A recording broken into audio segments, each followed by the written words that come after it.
Hello, good afternoon. Ayan po, gagawa po tayo ng headboard. Ayan po, gumamit po tayo ng foam, saka yung plywood, saka yung upuan ng dining chair. Ayan po, upholstery po natin. Ganyan lang po madaling gumawa ng headboard, saka yung i-upholstered po ng dining chair.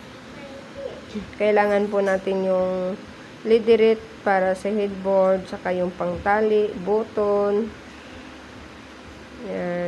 Yan po. Kailangan yung tali niya ilalagay sa button para mahila sa likod. Para magiging yan po yung kalalabasan niya. Tapos, nilalagay po natin sa wood na framing.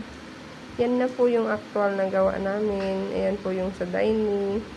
Yan, after ng balot, ganyan, spray na po natin ng kulay na gusto ng customer. Yan po, titingnan po natin yung ibang yung tapos na po yung paggawa ng ng pagbalot.